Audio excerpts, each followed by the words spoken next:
Screen দেখতে পাচ্ছ তো?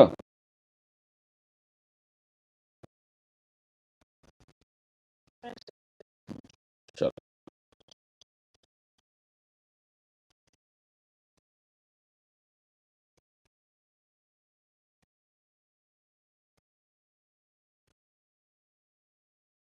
আমাদের একটা ছোট্ট পার্ট আছে, সেটা একটু পড়তে হবে।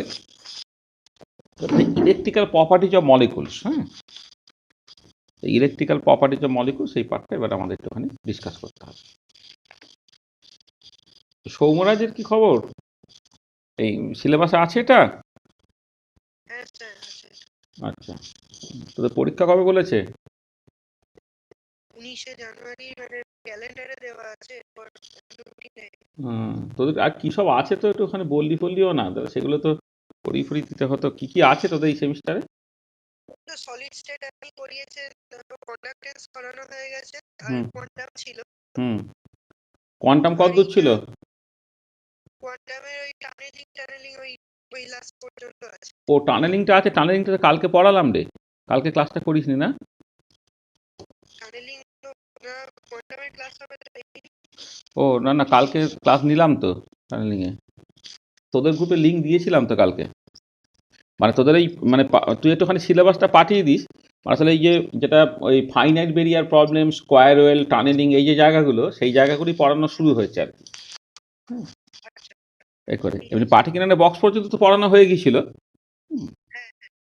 তাহলে একবার সিলেবাসটা একটুখানি পাঠিয়ে দিস, আর কোন কোন জায়গাগুলো বাকি আছে আমি দেখে নিয়ে কমপ্লিট করে দেবো। আচ্ছা চলো, তাহলে ইলেকট্রিক্যাল প্রপার্টিজ অফ মলিকুল, সেটা একটা ছোট্ট টপিক, এবং সিলেবাসটাকে তুমি ভালো করে খেয়াল করে দেবে। ওখানে লেখা আছে অনেক কিছু আছে, কিন্তু সেখানে সব উইদাউট ডেরিভেশন এইসব বলেছে আর কি। তাহলে ব্যাপারটাকে জাস্ট সিম্পলি সামারাইজ করে দিলেই আমাদের কাজটা হয়ে যায়। আচ্ছা, এই ইলেকট্রিক্যাল প্রপার্টিজ অফ মলিকুলসের মধ্যে যে জিনিসগুলো মূলত আমরা আলোচনা করব, মানে topics two B discussed,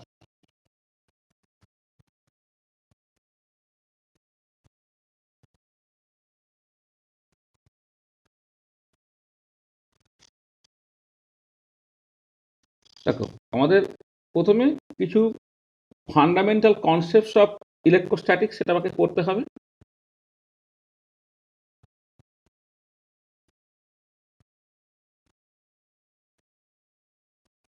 concepts of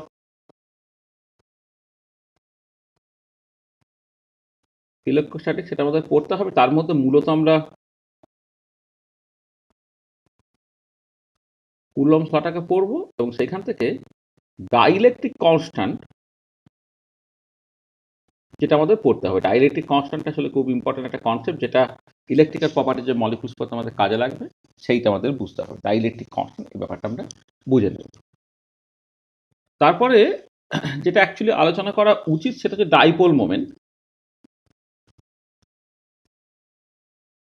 কিন্তু আনফর্চুনেটলি ডাইপোল মোমেন্ট এই পার্টটা যেহেতু অন্যত্র খুব ডিটেলে পড়া হয়ে যায়, তাহলে ডাইপোল মোমেন্টটা নিয়ে ডিসকাশনসটা এখানে করতে পারিনি। সেখানে ডাইপোল মোমেন্টটাকে আমরা স্কিপ করে ডাইপোল মোমেন্টের যে পরের যে কনসেপ্টগুলো, সেইগুলোতে চলে যাব।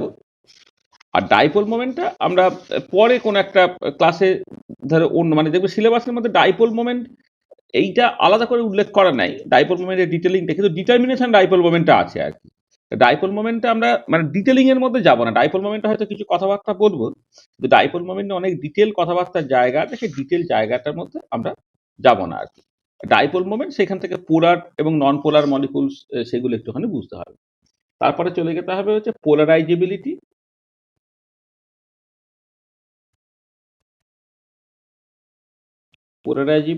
and polarization,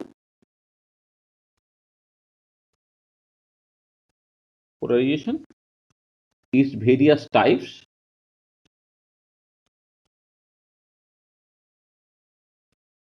এটা আলোচনা করতে হবে। তোমার দেখবে এখানে তোমার অনেক রকমের পোলারাইজেবিলিটি হয় আর কি। তোমার ইলেকট্রনিক পোলারাইজেশন হয়, অ্যাটমিক পোলারাইজেশন হয়, ওরিয়েন্টেশন পোলারাইজেশন হয়, এসবগুলো সব আছে আর কি। মানে একটা হচ্ছে ডিস্টরশন পোলারাইজেশন, একটা ওরিয়েন্টেশন পোলারাইজেশন। ডিস্টরশনের মধ্যে আবার ইলেকট্রনিক পোলারাইজেশন আছে, আর অ্যাটমিক পোলারাইজেশন আছে। সেই জিনিসটা একটুখানি ভালো করে বুঝতে হবে। আচ্ছা, এবারে যদি নন পোলার মলিকুল হয়, যার ক্ষেত্রে কোনো ওরিয়েন্টেশন পোলারাইজেশন নেই, তার জন্য একটা ইম্পর্টেন্ট ইকুয়েশন আছে, বলে Clausius মোশোটি equation.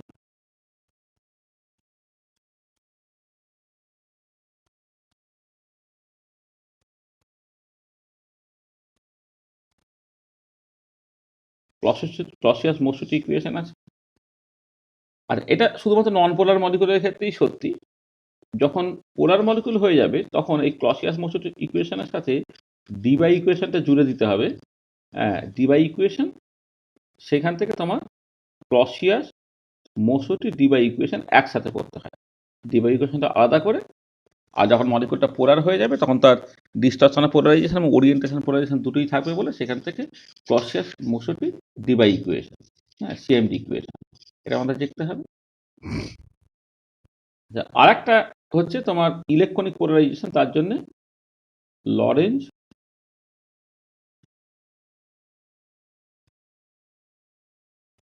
Lorenz Lorenz equation, এই জিনিসটা একটুখানি দেখতে হয়। লরেঞ্জ লরেঞ্জ ইকুয়েশন, সেটা শুধুমাত্র ইলেকট্রনিক পোলারাইজেশন বের করার জন্য লরেঞ্জ লরেঞ্জ ইকুয়েশন, এটা একটুখানি দেখতে হবে। হ্যাঁ, আর তার সঙ্গে হচ্ছে ডিটারমিনেশন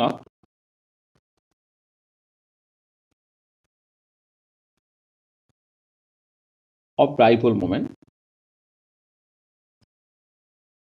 এখানে এফেক্ট অফ ফ্রিকোয়েন্সি এটা বলে দিই।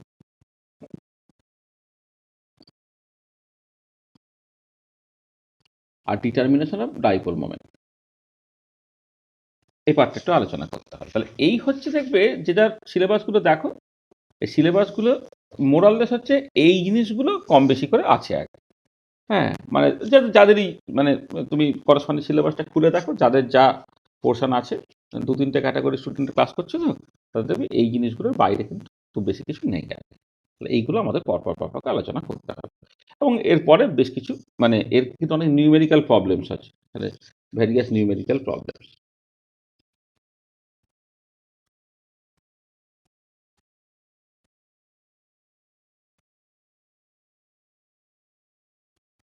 ভ্যারিয়াস নিউমেরিক্যাল প্রবলেমস নিয়ে আমাদের আলোচনা করতে হবে।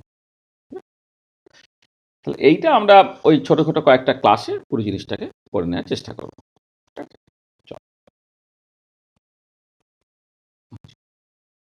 তো আমরা প্রথমে কিছু ফান্ডামেন্টাল কনসেপ্ট অফ ইলেকট্রোস্ট্যাটিক্স, সেক্ষেত্রে কুলম্বস ল, এই পার্টটাকে প্রথমে একটু আলোচনা করে নিচ্ছি।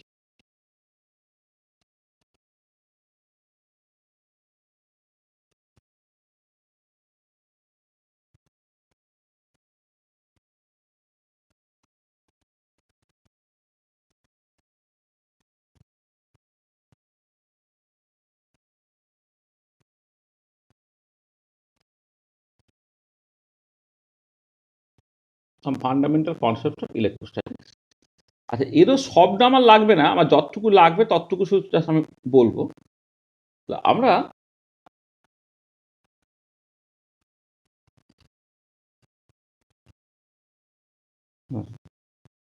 কুলম্বস ল পার্টটাকে জাস্ট দেখতে গেছি।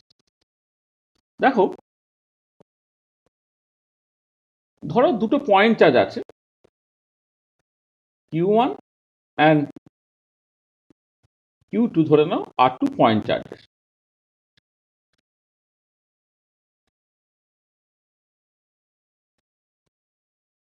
Q1 Q2 আর টু পয়েন্ট চার্জেস। আচ্ছা, they are separated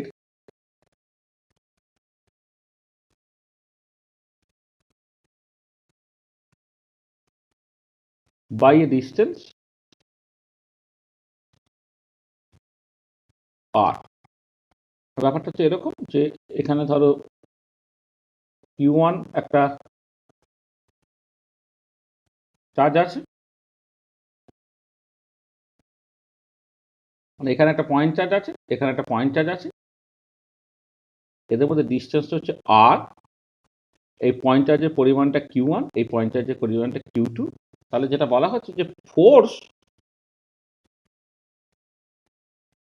acting between this two charges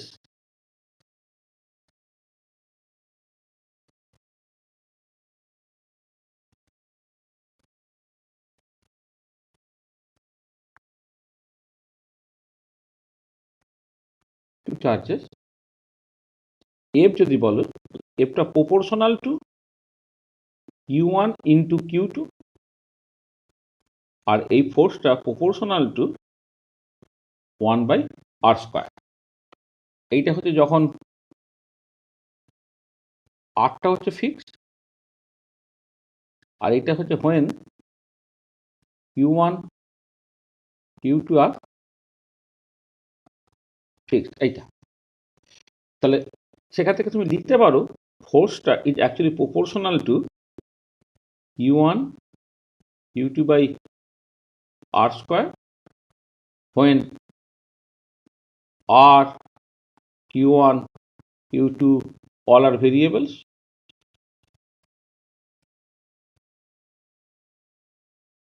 or তুমি লিখতে পারলে এফটা ধরে নাও একটা কে ইন্টু Q1 Q2/r², যেখানে কেটা হচ্ছে প্রপোর্শনালিটি কনস্ট্যান্ট,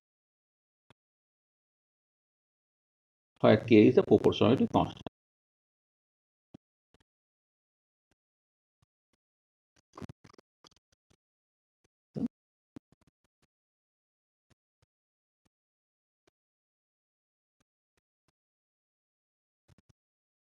প্রপোর্শনালিটি কনস্ট্যান্ট।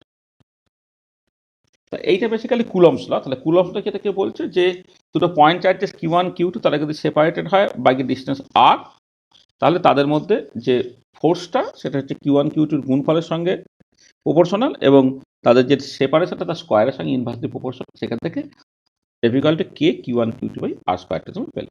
এবারে এই যে প্রপোর্শনালিটি কনস্ট্যান্ট কেটা, সেই কেটা কিন্তু তোমার কোন ডাইমেনশনে তুমি করছো বা কোন ইউনিট সিস্টেমে তুমি করছো, এবং তাদের এই দুটো চার্জের মাঝে কোন মিডিয়ামটা আছে তার উপরে কিন্তু নির্ভর করে। তাহলে যেটা হচ্ছে যে value of K,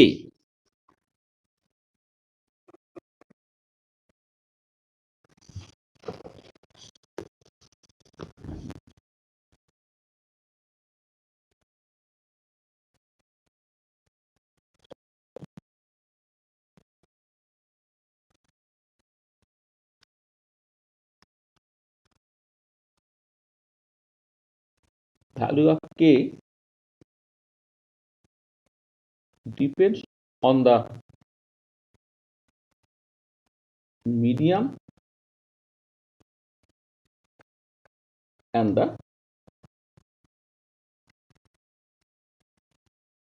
unit system.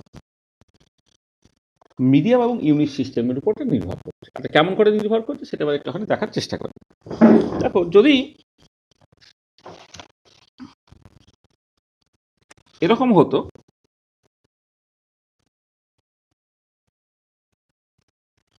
তবে সিজিএস ইউনিট সিস্টেম আমি দেখতে চাইছি। সিজিএস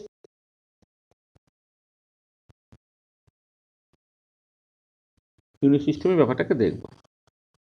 আচ্ছা, সিজিএস ইউনিট সিস্টেমে প্রথমে হচ্ছে when the charges are placed in vacuum, then force between the charges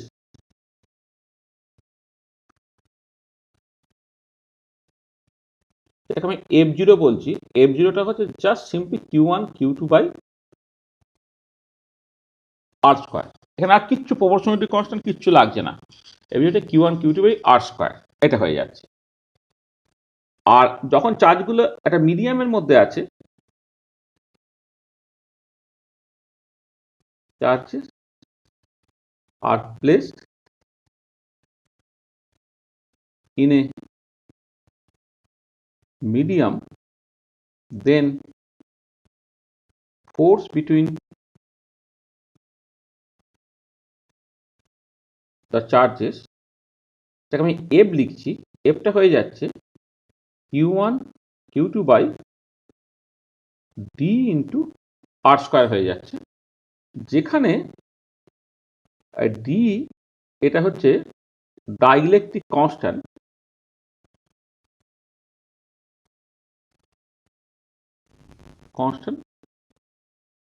of the medium. because dielectric constant of the medium হয়ে যাচ্ছে।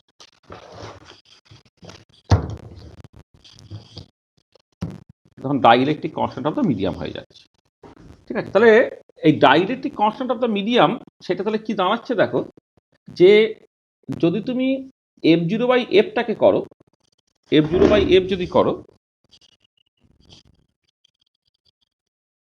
এফ জিরো বাই এফ সেটা কত হয়ে যাচ্ছে, সেটা হচ্ছে টি হয়ে যাচ্ছে। মানে এফ জিরোকে এফ দিয়ে ভাগ করলে যেটা হচ্ছে দেখো বেসিক্যালি তোমার ডি দাঁড়িয়ে গেল। তোমার ডিটা তাহলে কি হলো দেখো, সেটা বেসিক্যালি হচ্ছে যে তোমার force between two point charges Q1 and Q2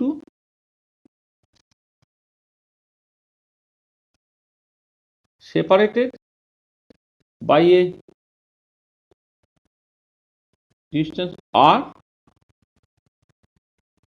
and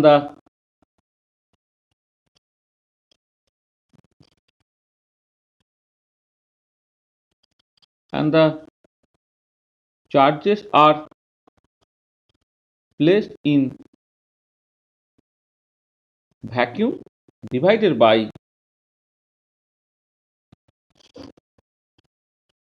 force between the same two charges, same two point charges,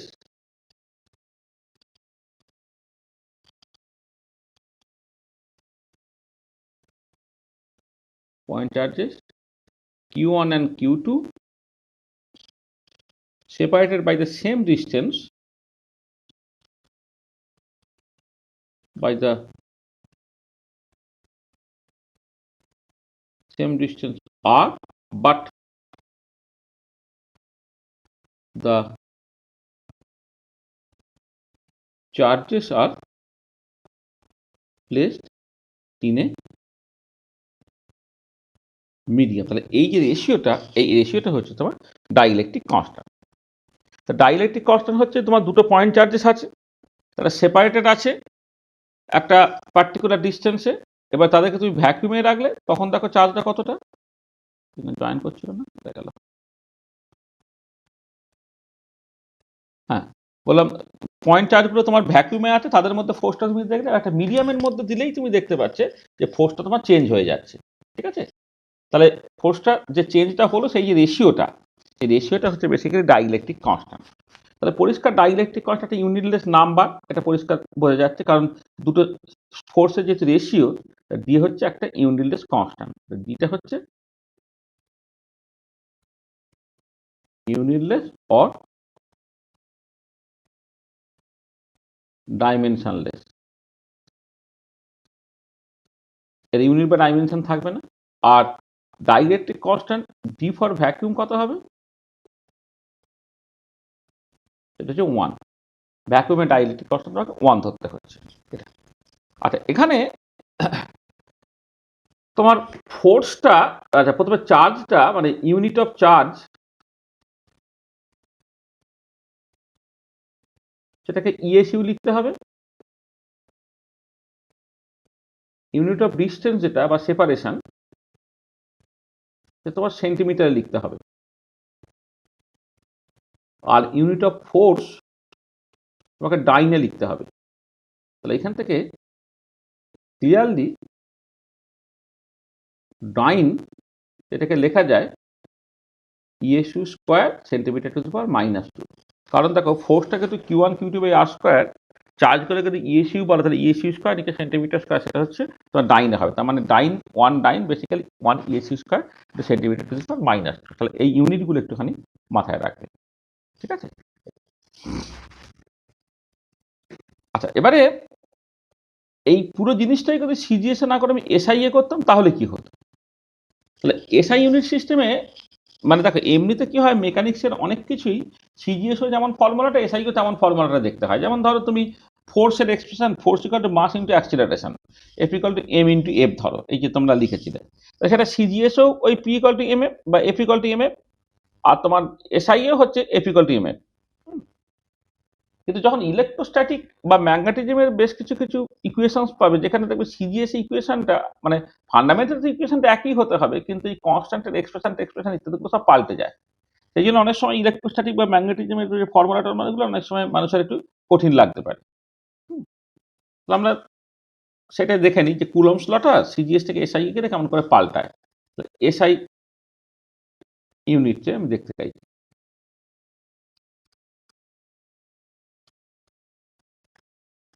তাহলে এসআই ইউনিটে দেখো তোমার কুলম্বস লটা কেমন দেখতে হচ্ছে।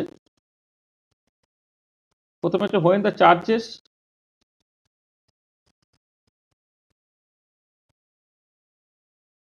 are placed in vacuum, then force between the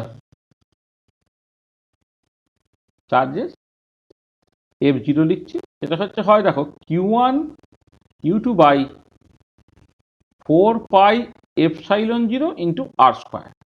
আগে এখানে কিচ্ছু ছিল না, এখনো 4 পাই এপসাইলন 0 ইন্টু আর স্কোয়ার হয়ে গেল, যেখানে এপসাইলন 0টাকে বলা হচ্ছে absolute permittivity of the vacuum.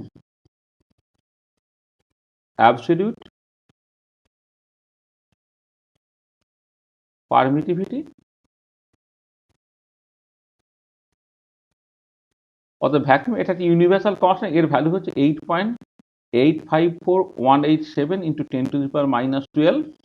আচ্ছা দেখো এইটা তোমার ফোর্সটা নিউটনে লিখবো, চার্জটাকে কুলম্বে লিখবো, ডিস্টেন্সটাকে যদি মিটারে লিখি, তাহলে এপসাইলনটা হয়ে যাবে কুলম্ব স্কোয়ার, মানে এপসাইলনটা এখানে, এটা এদিকে যে newton inverse metre to the power -2, এটা হবে তোমার ইউনিটটা coulomb square Newton inverse metre to the power -2। এটা হচ্ছে absolute permittivity of the vacuum, এটা একটা ইউনিভার্সাল একটা constant 8.854 into 10⁻12 coulomb square Newton inverse metre to the power -2 এটা। আচ্ছা এবার চার্জগুলো যদি এটা এর মধ্যে থাকে, তোমার মিডিয়ামের মধ্যে থাকে, when the charges are placed in a medium, then force between the charges,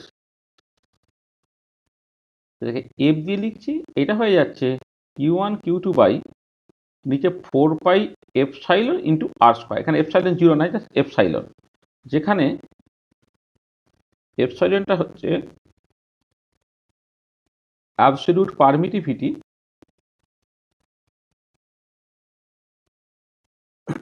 of the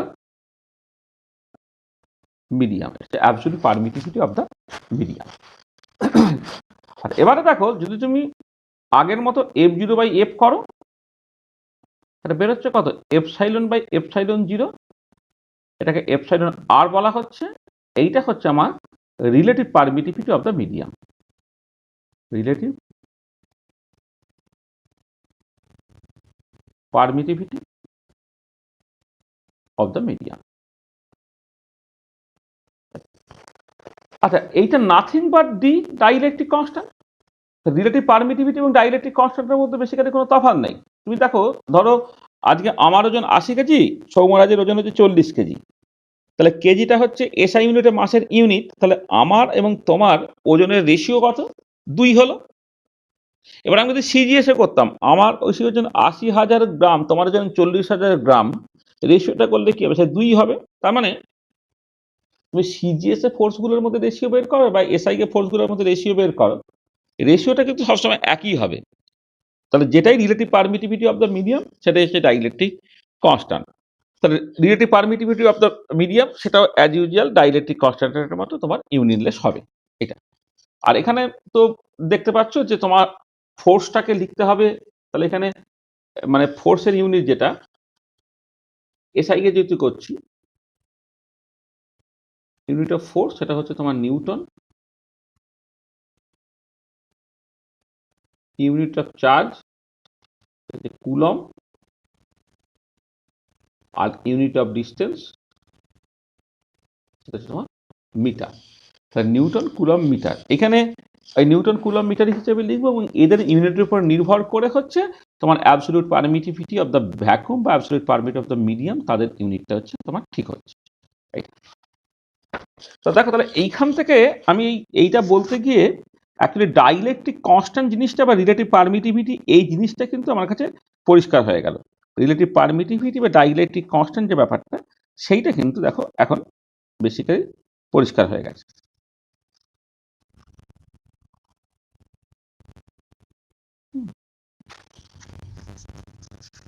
আচ্ছা, ধরো যদি এরকম একটা কোশ্চেন দেয়,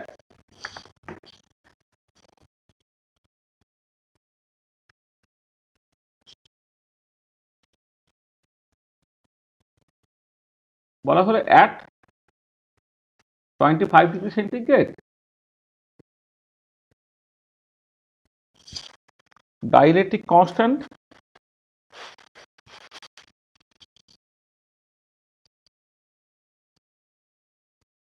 of water is 78. Explain the statement.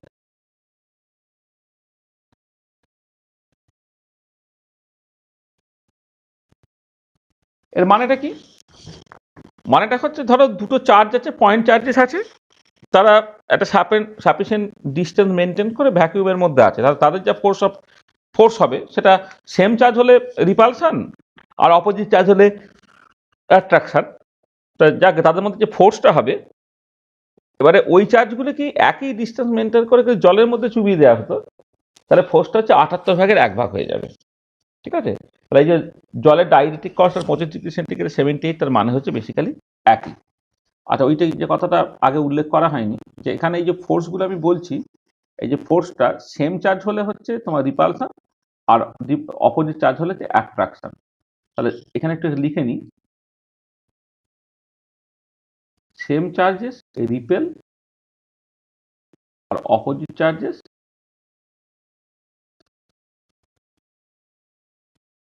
Attract, তোমার জানা আছে। তাহলে দেখো dielectric constant of water 78 basically মানে হচ্ছে এইটা।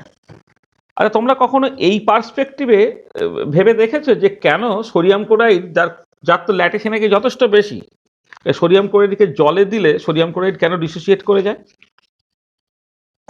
বলতে পারো?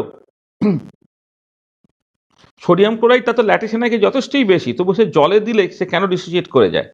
বা ইন আদারে তোমরা কেন বলো যে সোডিয়াম ক্লোরাইড জলে সলেবল? জলে সলেবলটা হচ্ছে কি করে? NaClটা ক্রিস্টালটা ছিল, সেটা তো Na+ এবং Cl- এ সেপারেটেড হয়ে যাচ্ছে না। Na+ সে জল দিয়ে সলভেটেড হয়ে যাচ্ছে, Cl- জল দিয়ে সেপারেটেড হয়ে যাচ্ছে। এটা কখনো ভেবে দেখেছো কি জলের ডাইইলেকট্রিক কনস্ট্যান্টের উপরে বেস করে, মানে ডাইইলেকট্রিক কনস্ট্যান্টের বেসিসে হচ্ছে কেন সোডিয়াম ক্লোরাইড তার ল্যাটিস এনার্জি যথেষ্ট বেশি হওয়া সত্ত্বেও হচ্ছে যখন জলে দেওয়া হচ্ছে ডিসোসিয়েট করে যাচ্ছে? বলতে পারবে কেউ?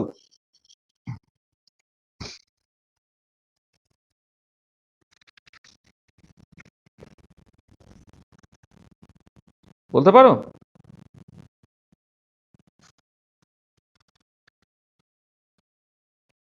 কে বলবে? বলো।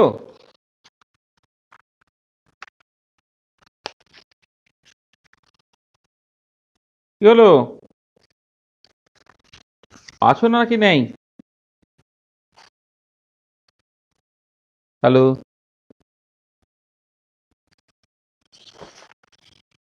হ্যালো? তো কারো কোনো আওয়াজ নেই কেন? সব ঘুমিয়ে গেছে নাকি?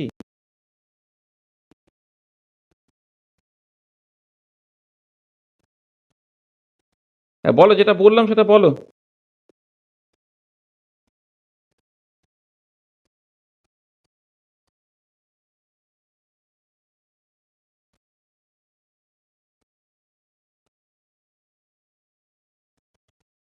বাকিরা কি আছো? একটু আওয়াজ টাওয়াজ দাও না বাবা।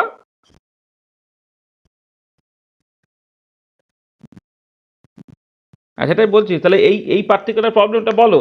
যেটা বললাম যে জলের ডাইইলেকট্রিক কনস্ট্যান্ট এতটা বেশি, তার বেসিসে তুমি বলতে পারো যে কেন সোডিয়াম ক্লোরাইড সলিড অবস্থায় সে তো ডিসোসিয়েট করে থাকছে না, কিন্তু অ্যাকোয়াস সলিউশনে সে ডিসোসিয়েট কেন করে থাকছে?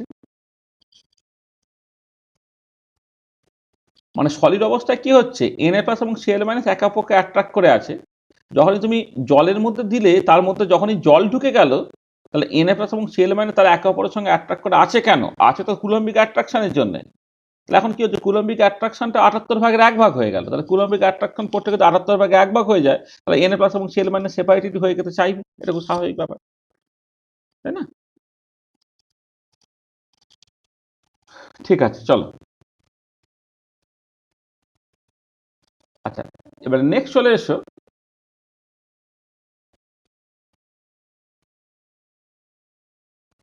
পোলার অ্যান্ড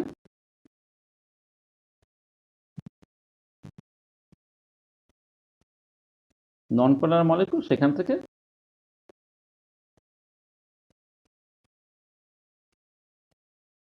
ডাইপোল মোমেন্ট, এটা একটুখানি দেখো। দেখো, যখন তুমি কোন একটা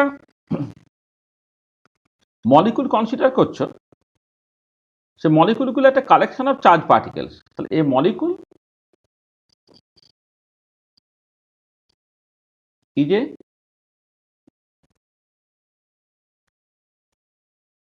কালেকশন অফ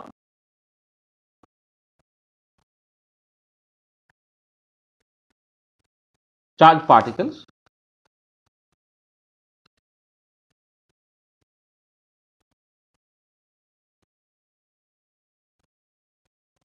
চার্জ পার্টিকেল। তার মধ্যে তোমার পজিটিভলি চার্জ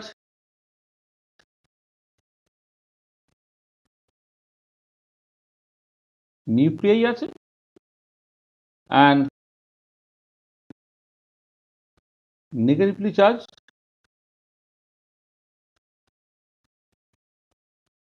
ইলেকট্রনস আছে। পজিটিভলি চার্জ নিউক্লিয়াই আছে আর নেগেটিভলি চার্জ ইলেকট্রনস আছে। এটা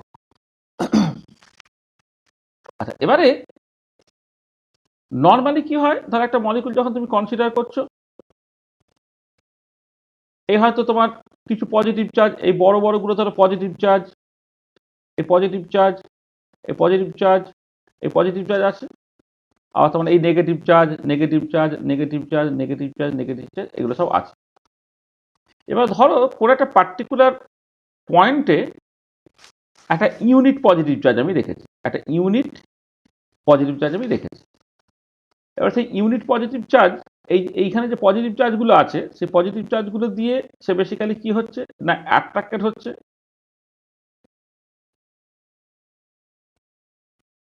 সরি পজিটিভ চার্জগুলো দিয়ে রিপেল হচ্ছে।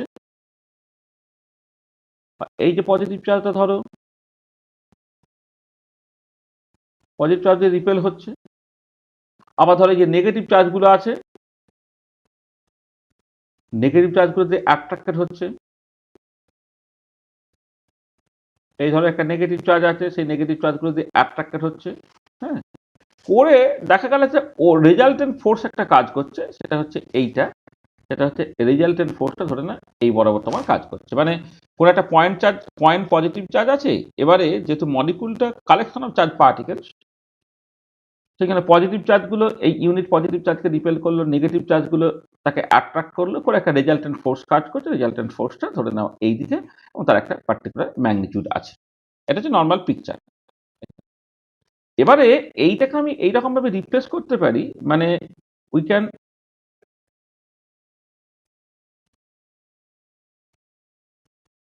visualize this picture in such a way that we can visualize this picture in such a way that all the positive charges are centered at a point called the center of positive charges,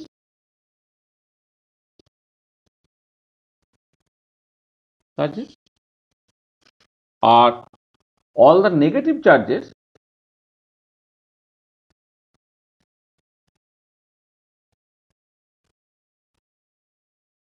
are centered at another point called the center of negative charge. এবারে এই position and amount of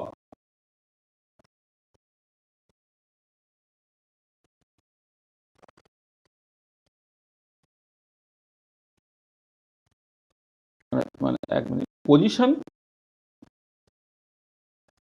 of the centers of positive and negative charges are such that the net effect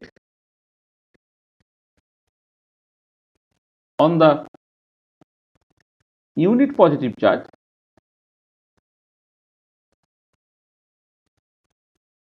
remains the same. ব্যাপারটা কি বলা হচ্ছে, ধরো এই যে মলিকুলটা, সেই মলিকুলটাকে তুমি এখন একটা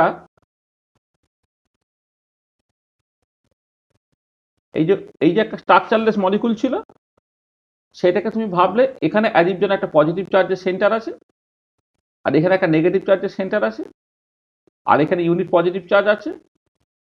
এই সেন্টার অফ পজিটিভ চার্জটা একে রিপেল করছে, সেন্টার অফ নেগেটিভ চার্জটা হচ্ছে একে অ্যাট্রাক্ট করছে। নেট এফেক্টটা এমন, নেট এফেক্টটা আগেরটা ক্ষেত্রে যেমন ছিল যেন এক্স্যাক্টলি সেই এফেক্টটা থাকে। এই যে আগেরটা যেমন এদিকে একটা ফোর্স কাজ করছিল, এই বরাবর এখানেও যেন এক্স্যাক্টলি সেই রেজাল্টেন্ট ফোর্সটা এখানে এক্স্যাক্টলি একই থাকে। তাহলে কি হলো দেখো, এখন যেটা হয়ে গেল যে আগে অনেকগুলো পজিটিভ চার্জের সেন্টার আছে, যেগুলো নিউক্লিয়াসগুলো, অনেকগুলো নেগেটিভ চার্জের সেন্টার আছে, ইলেকট্রনগুলো, এসব না ভেবে তুমি ভাবলে কি যে পজিটিভ চার্জগুলো যেন একটা পার্টিকুলার সেন্টার থেকে কাজ করছে, নেগেটিভ চার্জগুলো যেন একটা পার্টিকুলার সেন্টার থেকে কাজ করছে। হ্যাঁ, এবং এই চার্জের সেন্টার অফ পজিটিভ চার্জ, এটা হচ্ছে সেন্টার অফ নেগেটিভ চার্জ, এমন করে যাতে করে এই যে মানে তাদের পজিশনটাকে তুমি এমনভাবে ঠিক করবে যাতে করে হচ্ছে তোমার নেট এফেক্টটা, যেখানে যে ইউনিট পজিটিভ চার্জ তুমি নিয়েছিলে সেখানে নেট এফেক্টটা তোমার এক্স্যাক্টলি একই থাকে। তাহলে এবারে ব্যাপারটা কি দাঁড়াচ্ছে, তাহলে অ্যাকচুয়ালি কোনো একটা মলিকুলে অনেক পজিটিভ চার্জের সেন্টার, অনেক নেগেটিভ চার্জের সেন্টার, কিন্তু এখন আমি মলিকুলটাকে ভিজুয়ালাইজ কেমন করে না, অ্যাজ ইফ যেন একটা পজিটিভ চার্জের সেন্টার, একটা নেগেটিভ চার্জের সেন্টার আছে। তাহলে দিস নাও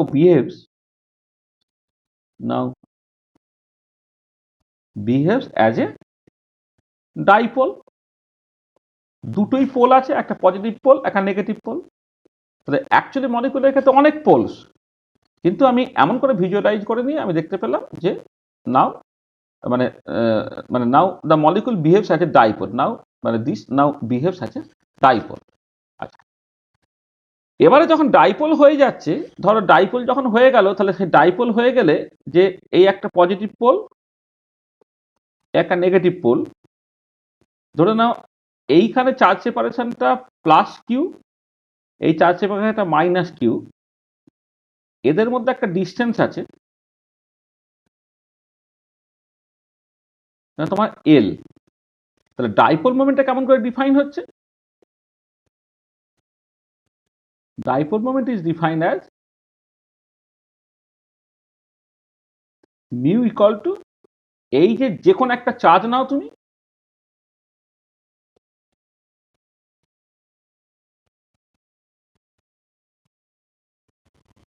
যে কোনো একটা চার্জকে তুমি জাস্ট সিম্পলি এল দিয়ে গুণ করো, করে যেটা পাচ্ছ সেটা হচ্ছে তোমার ডাইপোল মোমেন্ট। মানে ওভারঅল মলিকুলটা কিন্তু নিউট্রাল হয়ে যায়। তাহলে পজিটিভ পোলে যতখানি পজিটিভ চার্জ, নেগেটিভ পোলে এক্স্যাক্টলি ততখানি নেগেটিভ চার্জ। তাহলে যে কোনো একটা চার্জকে তুমি যদি ডিস্টেন্স দিয়ে গুণ করে দাও, তাহলে যেটা পেয়ে যাচ্ছে হচ্ছে ডাইপোল মোমেন্ট। আচ্ছা, ডাইপোল মোমেন্ট আমি জাস্ট এখানে নর্মাল গুণ হিসেবে লিখেছি, কিন্তু ডাইপোল মোমেন্ট অ্যাকচুয়ালি একটা ভেক্টর কোয়ান্টিটি, কারণ ডিস্টেন্সের একটা ডিরেকশন ডিপেন্ডেন্ট আছে বলে। তাহলে যেটা হচ্ছে ফ্রম ইন মানে বাই কেমিস্ট কনভেনশন বা ইন কেমিস্ট কনভেনশন, আর এখানে বলি যে মিউ একটা vector quantity,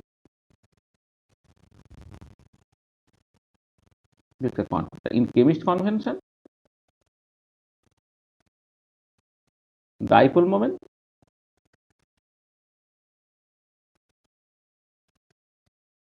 acts from positive charge center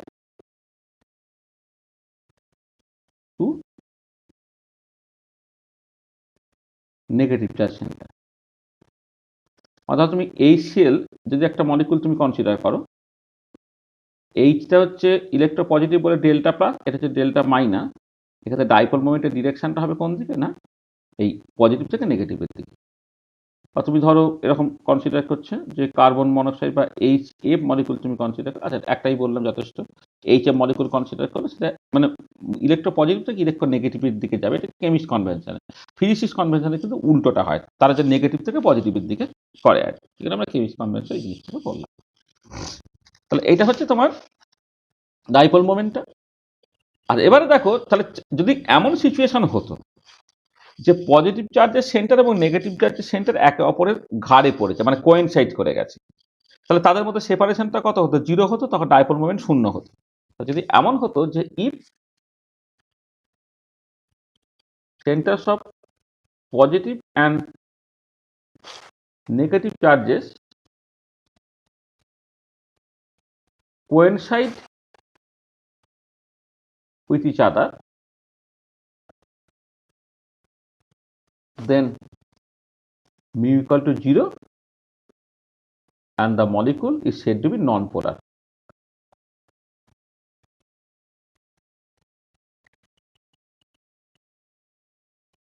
Non-polar. আর উল্টো দিকে যদি এমন হতো, if there is a separation between centers of positive and negative charges, then dipole moment are not equal to 0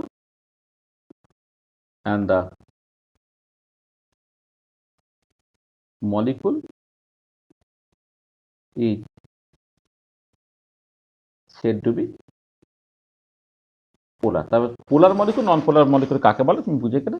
dipole moment 0 হয়ে গেলে সেটা নন পোলার মলিকুল, ডাইপোল মোমেন্ট নন 0 হয়ে গেলে এটা পোলার মলিকুল। তার ডাইপোল মোমেন্ট কারণ 0 হচ্ছে যখন সেন্টার অফ পজিটিভ চার্জ এবং সেন্টার অফ নেগেটিভ চার্জ পুরো কোয়েনসাইড করে যাচ্ছে, একই পয়েন্টে কাজ করছে, তখন তাদের মধ্যে সেপারেশনটা 0 হয়ে যাচ্ছে, সেজন্য ডাইপোল মোমেন্ট 0 হয়ে যাচ্ছে। আর যদি তাদের মধ্যে একটা সেপারেশন থেকে থাকে যাতে করে ডাইপোল মোমেন্টটা 0 হবে না, তখন মলিকুলটা হচ্ছে তোমার পোলার মলিকুল হয়ে যায়। আচ্ছা, এবারে তুমি যদি SI ইউনিট দেখো, SI unit of dipole moment, সেটা কুলম্ব মিটার হবে, কারণ চার্জটা হচ্ছে কুলম্ব আর ডিস্টেন্সটা মিটার, কুলম্ব মিটার হলো এটা। আর সিজিএস ইউনিট করলে ইএসইউ সেন্টিমিটার হবে, ঠিক আছে। আচ্ছা, এবারে ফর মলিকুল যেটা হয়, মলিকুল এই চার্জ সেপারেশনটা হচ্ছে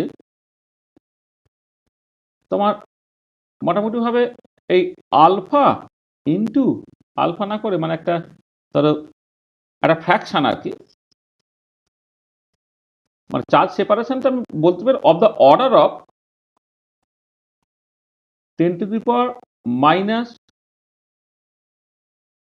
ইএসইউ এই অর্ডারের, মানে ইলেকট্রনিক চার্জ হচ্ছে 4.8 × 10⁻10 ইএসইউ, তাহলে চার্জ সেপারেশনটা of the order of 10⁻10 ESU এই অর্ডারে।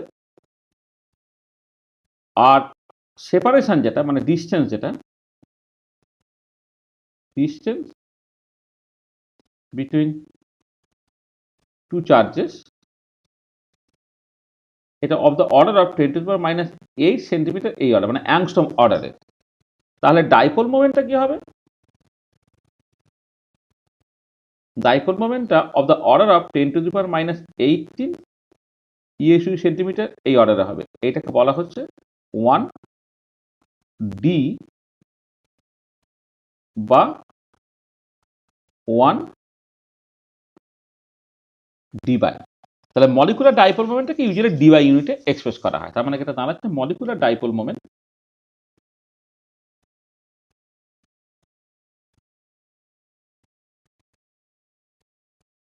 is expressed in d by.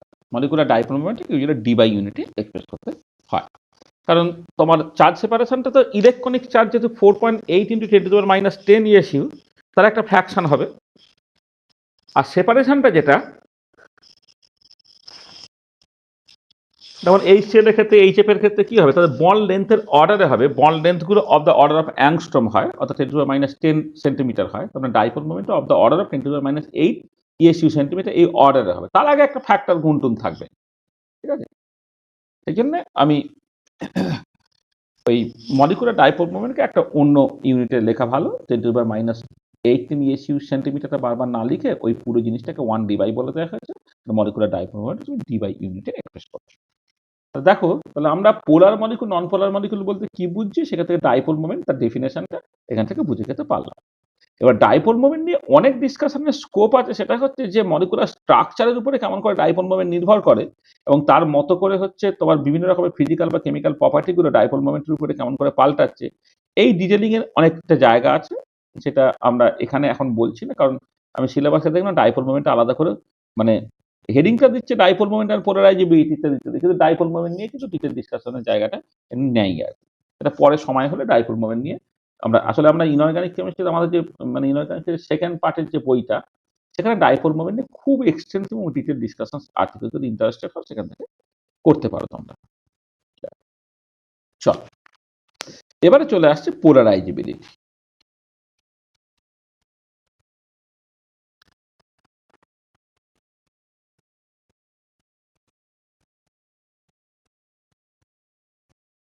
পোলারাইজেবিলিটি, আচ্ছা ধরো কোনো একটা particular molecule non polar.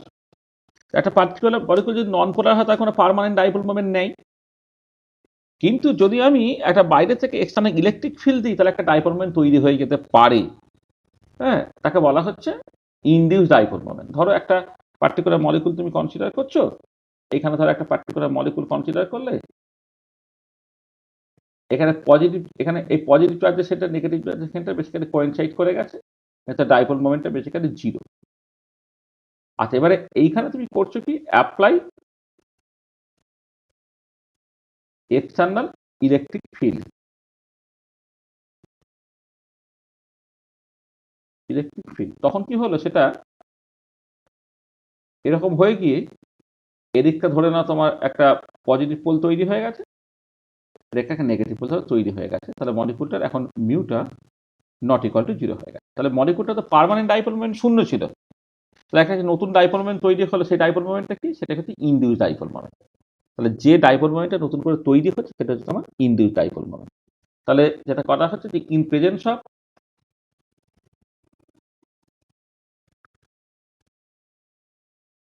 external electric field, a dipole moment can be produced which is called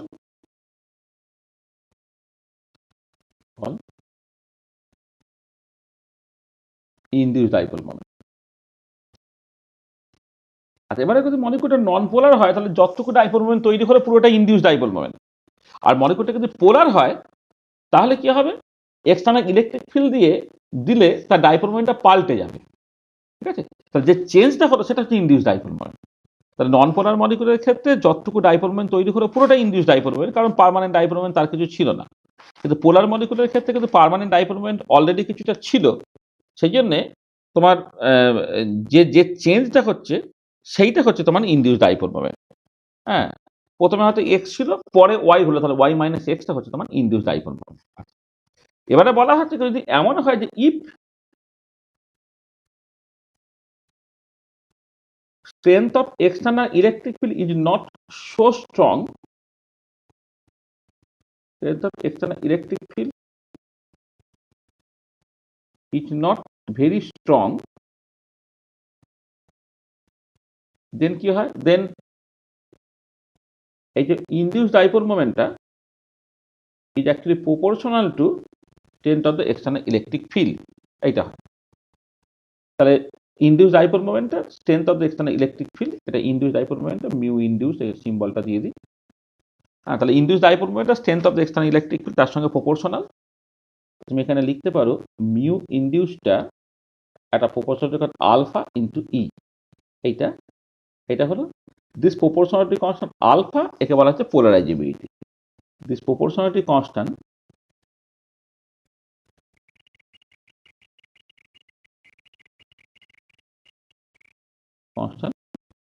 alpha is called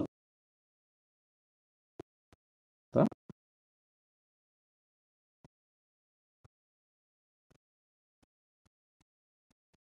polarizability। এই proportionality constant আলফাটাকে বলা হবে পোলারাইজেবিলিটি। তার মানে দেখো তাহলে আলফাটা কি হয়ে গেল, induce dipole moment by E. তার মানে এটা দাঁড়াচ্ছে যে polarizability can be defined as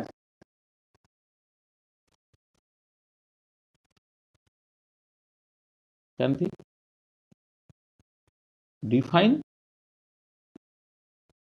as the dipole moment induced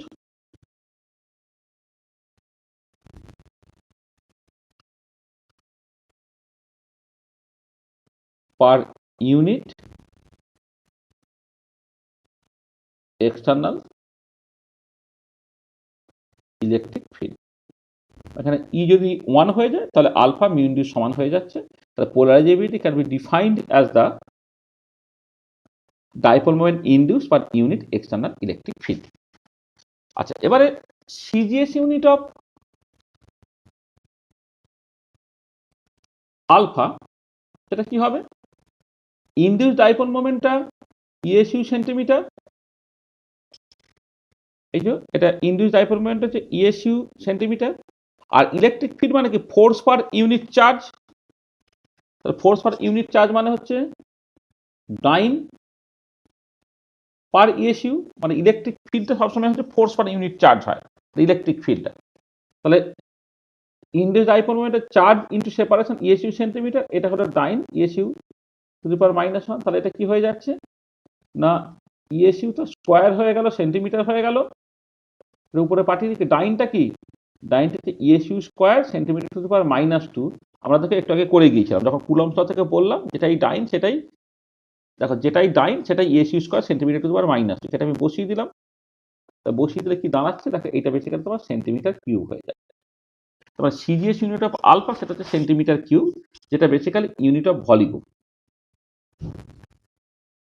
তাহলে সিজিএস এর পোলারাইজেবিলিটি ইউনিটটা হচ্ছে জাস্ট ইউনিট অফ ভলিউম হয়ে যাচ্ছে। আচ্ছা, এবারে এসআই ইউনিট অফ আলফা যদি ক্যালকুলেট করে তাহলে কি হবে, এইটা হবে কুলম মিটার, আর নিচে হচ্ছে নিউটন পার কুলম। এইটা তাহলে এটা হয়ে যাচ্ছে coulomb square Newton inverse into metre. তো এসআই ইউনিট অফ আলফা যদি তারা ইউনিট করে তাহলে coulomb square Newton inverse metre, এইটা হচ্ছে। তার কিন্তু ইউনিটটা ভলিউমের ইউনিট হচ্ছে না, কারণ ইনডিউস ডাইপোল মোমেন্টটা কুলম মিটার আর ফোর্সটাকে তুমি newton coulomb to the power -1 করছো, মানে ফোর্স পার ইউনিট চার্জ তার newton coulomb to the power -1, তাহলে হয়ে গেল কত, coulomb square Newton inverse metre. কিন্তু যদি SI unit of alpha by 4 pi এপসাইলনটাকে করো সেটা কি হবে, সেটা হয়ে যাচ্ছে দেখো এই coulomb square Newton inverse metre, আর এপসাইলন ইউনিট কি coulomb square Newton inverse metre to the power -2, সেটা হয়ে গেল মিটার কিউব। এইটা হয়ে যাচ্ছে ইউনিট অফ ভলিউম হয়ে যাচ্ছে।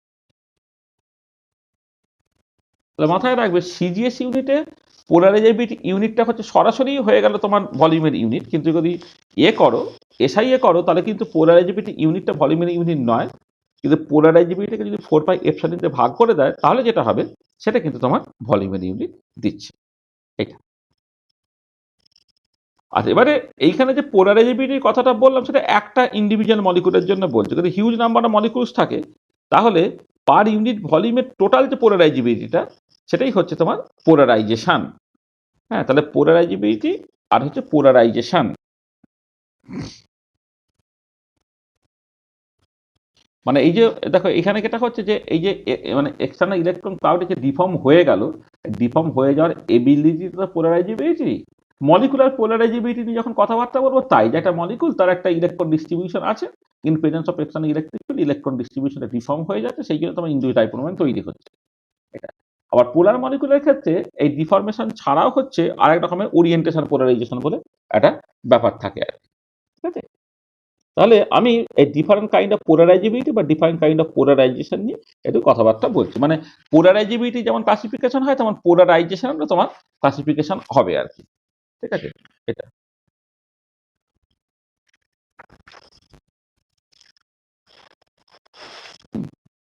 নেক্সট চলে আসি polarisation.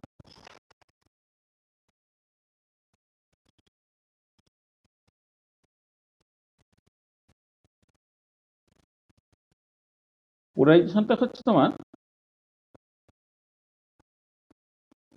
Total পোলারাইজেবিলিটি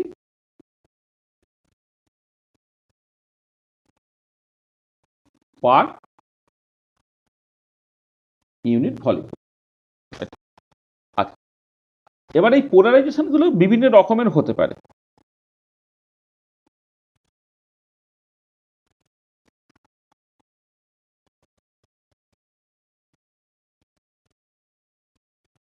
polarisation can be of various types. কি কি? প্রথমটাকে বলা হচ্ছে distortion polarization, distortion or induce polarization,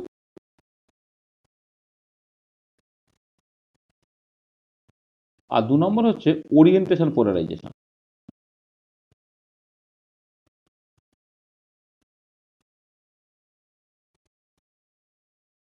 আর ডিস্টরশনের আবার 2 রকমের হতে পারে। একটাকে বলা হচ্ছে electronic polarisation,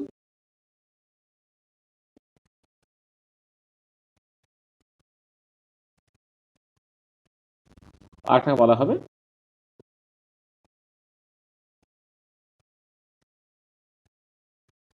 atomic polarisation. Electronic polarisation আর হচ্ছে তোমার atomic polarisation.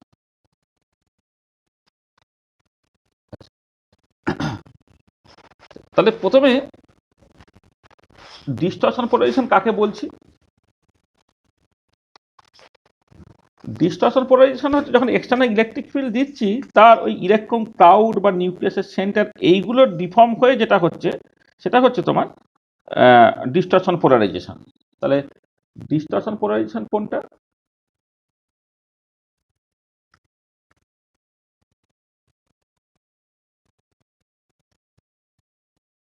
This arises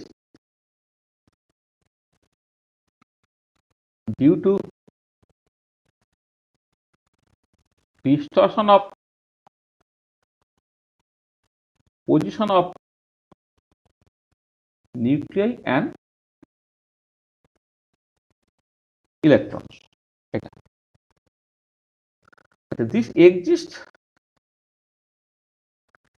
in all kind of molecules, মানে পোলার বলো নন পোলার বলো সব ক্ষেত্রেই থাকবে, in all kind of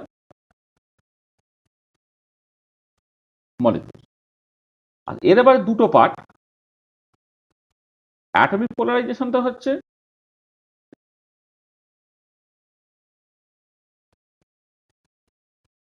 যে নিউক্লিয়াসের ডিসপ্লেসমেন্টের জন্য এটা অ্যারাইজ করছে। This arises due two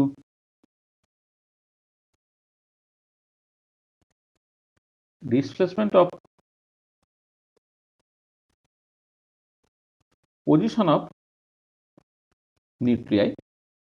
This arises due to distortion of position of nuclei and electrons in presence of external electric field.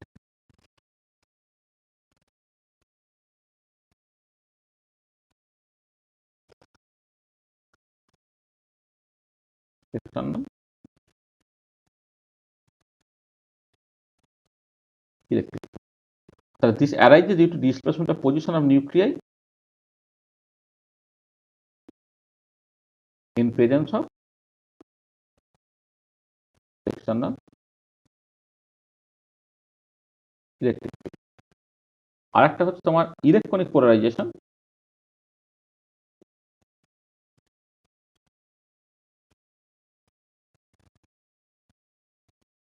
এইটা হচ্ছে তোমার this arises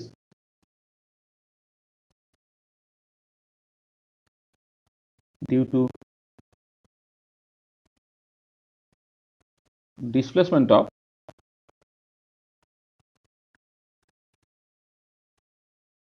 position of electrons in presence of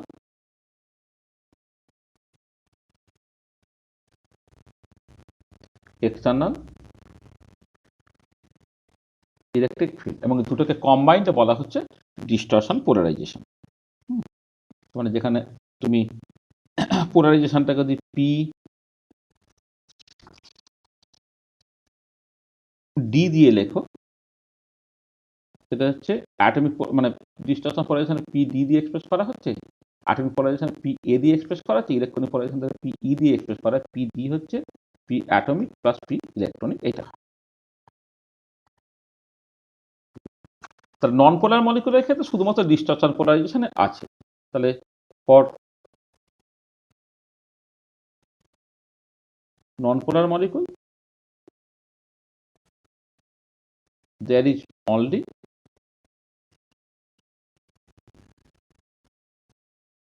distortion polarization. নন পোলার মলিকুলের ক্ষেত্রে কিন্তু শুধুমাত্র distortion পোলারাইজেশনটাই আছে। কিন্তু পোলার মলিকুলের ক্ষেত্রে আরেক রকমের পোলারাইজেশন হয়, দেখা হয় ওরিয়েন্টেশন পোলারাইজেশন। আরেকটা হচ্ছে তোমার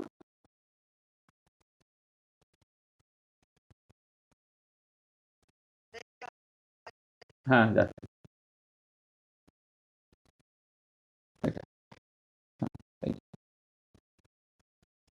তা নন পোলার মলিকুলের ক্ষেত্রে শুধুমাত্রই ডিস্টরশন পোলারাইজেশনই আছে।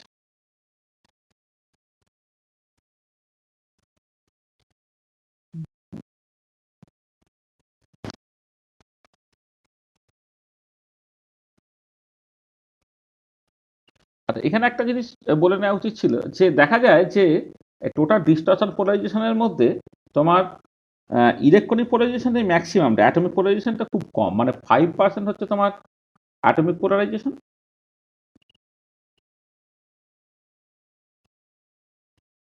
আর 95% এটা কিন্তু ইলেকট্রনিক পোলারাইজেশন হয়। কারণ ধরো যখন তুমি এক্সটার্নাল ইলেকট্রিক ফিল্ড দিচ্ছ, ইলেকট্রন ক্লাউডটাকে তুমি সহজে ডিফর্ম করতে পারো। নিউক্লিয়াসের পজিশনটাকে কিন্তু ডিফর্ম করা বেশ কঠিন বলে তোমার অ্যাটমিক পোলারাইজেশনটা খুব কম, মাত্র 5%। বাকিটা কিন্তু ইলেকট্রনিক পোলারাইজেশন, সেটা মাথায় রাখা। আর এবার ওরিয়েন্টেশন পোলারাইজেশন। এই ওরিয়েন্টেশন পোলারাইজেশনটা হচ্ছে যে exist only for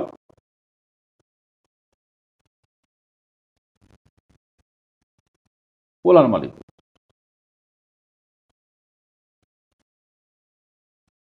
This arises due to orientation of individual dipoles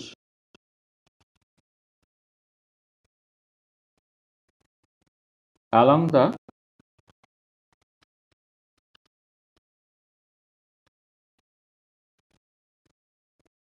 direction of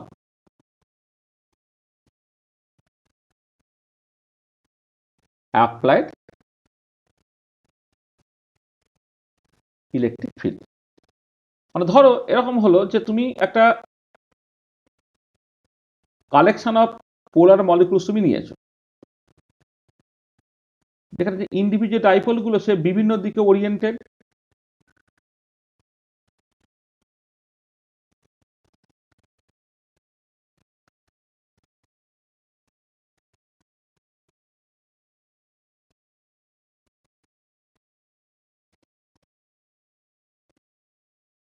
randomly oriented. তাহলে ইন্ডিভিজুয়াল ডাইপোলস গুলো র্যান্ডামলি ওরিয়েন্টেড আছে।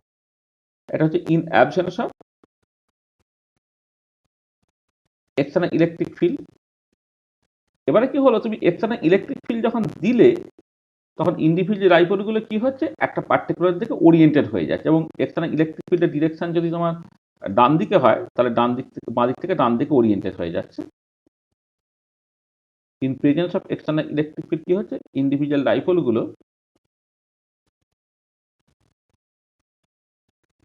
পার্টিকুলার দিকে ওরিয়েন্টেড হয়ে যাচ্ছে।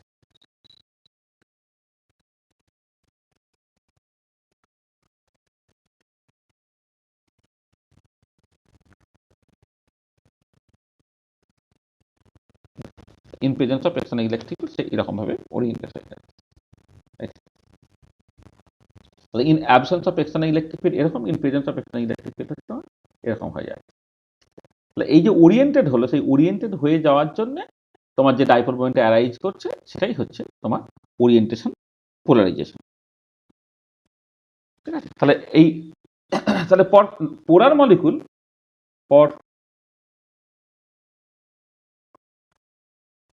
পোলার মলিকুল এই টোটাল পোলারাইজেশনের মধ্যে কে থাকবে? তোমার ওরিয়েন্টেশন পোলারাইজেশন থাকবে প্লাস ডিস্টরশন পোলারাইজেশন থাকবে। তার মানে orientation plus electronic plus atomic. আচ্ছা, এটাকে বলা হচ্ছে যে ফর পোলার মলিকুলস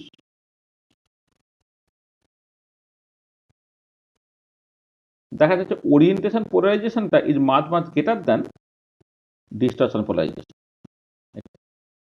দেখো, এমনি অ্যাটমিক পোলারাইজেশন তুলনায় ইলেকট্রনিক পোলারাইজেশন বেশি, ইলেকট্রনিক পোলারাইজেশনের থেকে আবার ওরিয়েন্টেশন পোলারাইজেশনটা অনেক বেশি। তার মানে যখন তোমার নন পোলার মলিকুল হবে তখন ওরিয়েন্টেশন পোলারাইজেশনটা থাকছেই না, কারণ ওরিয়েন্টেশন পোলারাইজেশন থাকতে গেলে ইন্ডিভিজুয়াল ডাইপোলসগুলো থাকতে হচ্ছে, তারা অ্যালং দ্য ফিল্ড ডিরেকশন তোমার একটা বেশ পার্টিকুলার ওয়েতে ওরিয়েন্টেড হবে।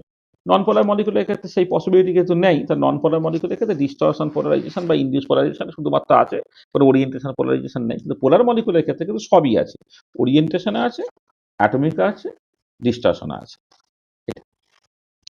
ঠিক আছে, যেমন করে আমি পোলারাইজেশন ক্লাসিফিকেশন গুলো করলাম, তখন পোলারাইজেবিলিটি একই রকম ভাবে ক্লাসিফিকেশন হবে। মানে পোলারাইজেশন গুলো যেমন করে তুমি ওরিয়েন্টেশন ইলেকট্রনিক অ্যাটমিক বললে, তেমন পোলারাইজেবিলিটিও ওরিয়েন্টেশন ইলেকট্রনিক অ্যাটমিক এরকম তোমার হয়। ঠিক আছে, কারণ আমার পার ইউনিট ভলিউমে পোলারাইজেবিলিটি তো পোলারাইজেশন, তাহলে পোলারাইজেশনের নামগুলো হচ্ছে কিন্তু পোলারাইজেবিলিটি ক্লাসিফিকেশন, এই জায়গা থেকেই কিন্তু নামগুলো হচ্ছে।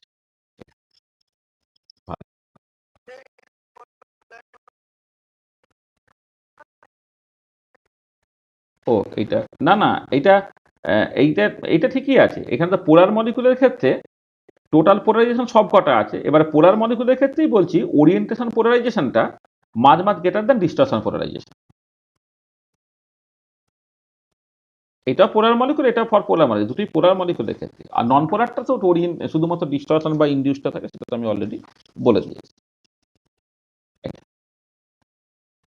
আচ্ছা, এবারে তোমার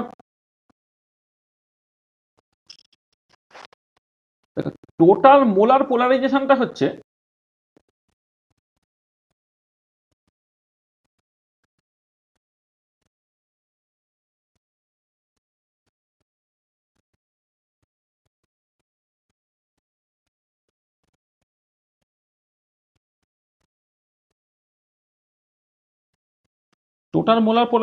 হচ্ছে তোমার তাহলে polarization per mole, polarization per mole or total পোলারাইজেবিলিটি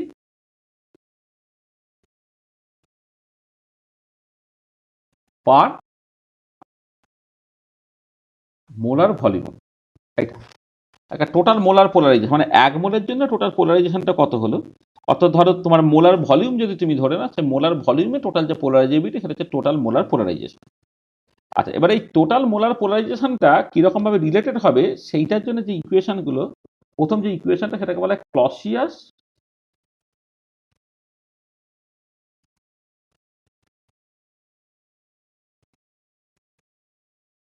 মোসোটি equation.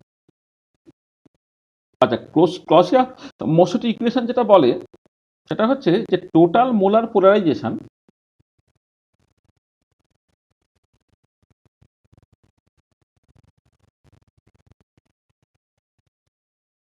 Total molar polarization পিএমটা সেটা হচ্ছে d-1/d+2 ইন্টু মোলার ভলিউম, বা এটা তুমি লিখতে পারো d-1/d+2 into m by density. এইটা মোলার ভলিউম মানে হচ্ছে তোমার মোলার মাসকে ডেন্সিটিতে ভাগ। এইটা হবে কত? এটা হয় হচ্ছে তোমার 4/3 pi into Avogadro constant into alpha D. এটা তোমার সিজিএস, এটা হচ্ছে ইন সিজিএস, সিজিএস ইউনিট। আর এটাই হয়ে যাবে পিএমটা তুমি লিখবে epsilon r minus 1 by epsilon r plus 2 into molar volume বা epsilon r minus 1 by relative permittivity epsilon r plus 2 into m by rho এটা হয়ে যাচ্ছে তোমার 1 by 3 epsilon 0। দেখো সিজিএস থেকে এসআইএ করলে এই 4 পাই epsilon 0 দিয়ে ভাগ করতে হয়। সিজিএস থেকে এসআইএ হতে গেলে 4 পাই epsilon 0 দিয়ে ভাগ করতে হয়, তাহলে 4 কেটে গেলে একটা 3 epsilon 0 এসে গেল কিন্তু n Avogadro into alpha D, এটাকে ইন এসআই। এবার নিউমেরিক্যাল প্রবলেমগুলো যখন করবে তখন তোমাকে ওই কিসে ডেটাগুলো দেওয়া আছে সেই ফর্মুলাটা তুমি ব্যবহার করবে। দেখো এখানে ডিটা হচ্ছে dielectric constant,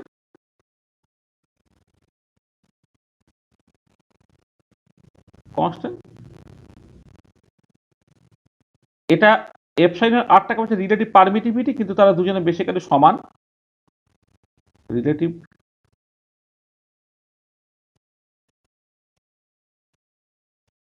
permittivity of the medium, a dielectric constant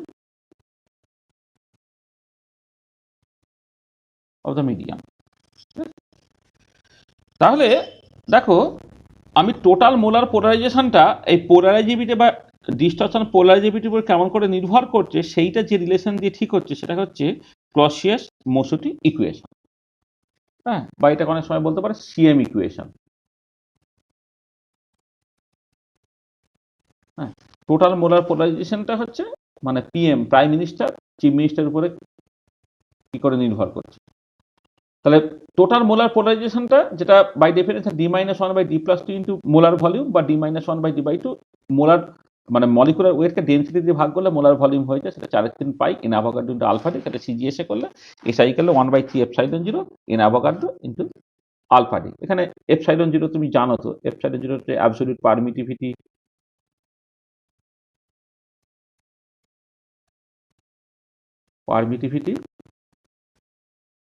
of the vacuum, এর ভ্যালুটা হচ্ছে 8.854187 into 10⁻⁻12 coulomb square Newton inverse metre to the power -2। বাকি তো সব ভ্যালু তোমার জানা আছে। আচ্ছা, এন অ্যাভোগাড্রো হচ্ছে অ্যাভোগাড্রো, এগুলো সব উইদাউট ডেরিভেশন করতে বলেছে, হ্যাঁ, সেগুলো তুমি এক্সপ্রেশন করে লিখে দিচ্ছি। অ্যাভোগাড্রো কনস্ট্যান্ট, এর ভ্যালুটা 6.022 ইন্টু 10⁻23 পার মোল। বাকি সবের ভ্যালু তোমার জানা আছে। আলফা ডি হচ্ছে distortion polarization, distortion পোলারাইজিবিলিটি, distortion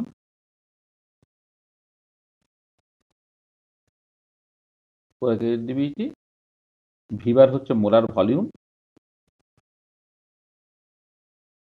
M হচ্ছে মোলার মাস, আর রোটা হচ্ছে ডেন্সিটি। যখন তোমার উইদাউট ডেরিভেশন হবে তখন এই এক্সপ্রেশনগুলোকে লিখে প্রত্যেকটা টার্মের মানে তোমাকে বলে দিতে হবে। এটা আচ্ছা, এই যে ক্লসিয়াস-মোশোটি ইকুয়েশনটা, এইটা হচ্ছে যে এর দুটো ডিফেক্ট হচ্ছে যে this equation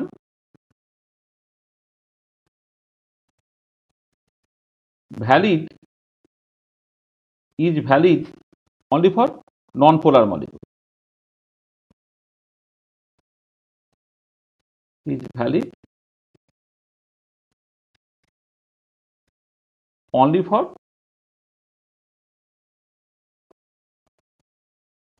non-polar molecule. For polar molecule, experimental value of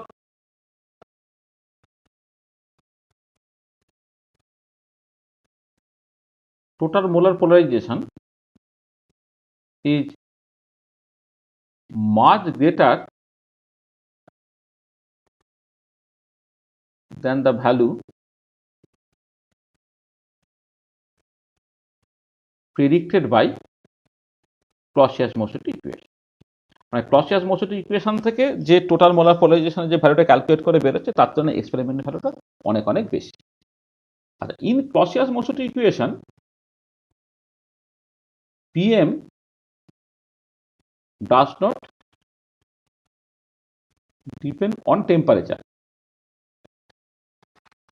মানে ক্লসিয়াস-মোচুটি ইকুয়েশনে দেখা যাচ্ছে যে তোমার টোটাল মোলার পোলারাইজেশনটা does not depend on temperature, but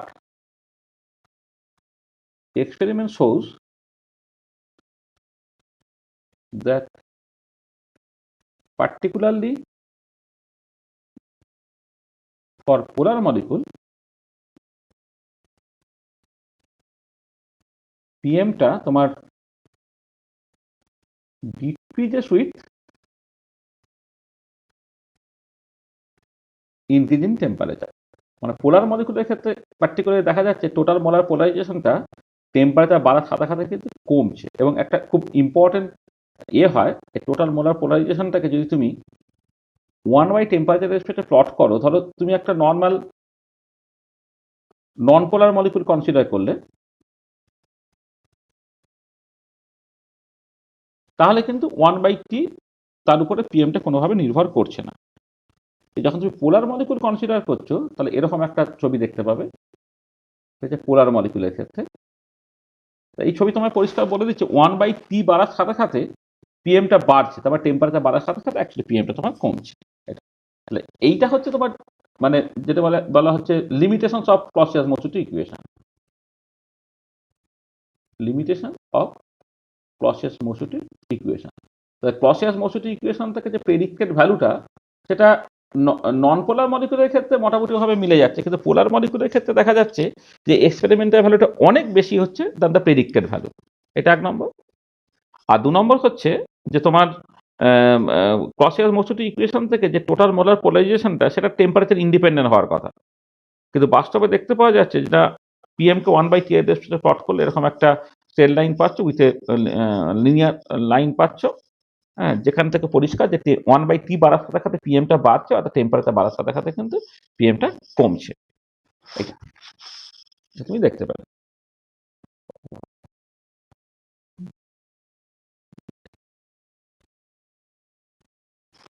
ঠিক আছে, তাহলে দেখো, তাহলে আমরা আমার মনে হয় আজ পর্যন্তই থাক।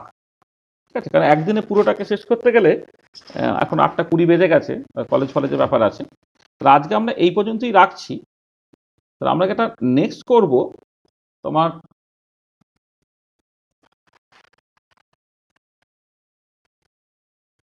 দেখো আমরা অনেকটা পার্ট করে ফেলেছি। তাহলে নেক্সট ক্লাসে আমরা এইখান থেকে চলে যাব, ডি বাই ইকুয়েশনে যাব, লরেঞ্জ ইকুয়েশনে যাব, সেখান থেকে effect of frequency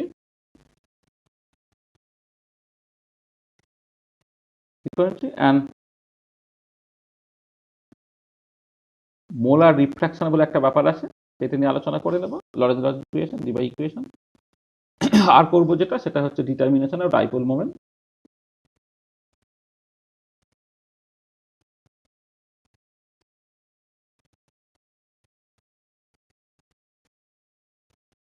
determination of dipole moment এটা করব, আর কিছু নিউমেরিক্যাল প্রবলেমস আর একটা ক্লাসে আমরা করে নেব।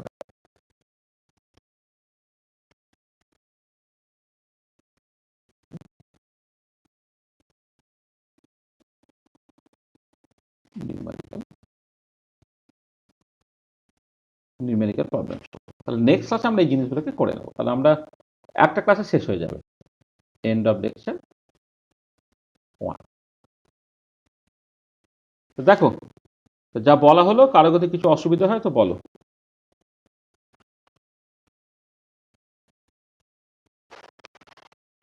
ভেবেছিলাম একদিনে ব্যাপারটাকে করে দিতে পারবো, কিন্তু একদিনে করতে গেলে আরো ঘন্টাখানেক ক্লাস নিতে হবে, ঘন্টাখানেক সময় নেই।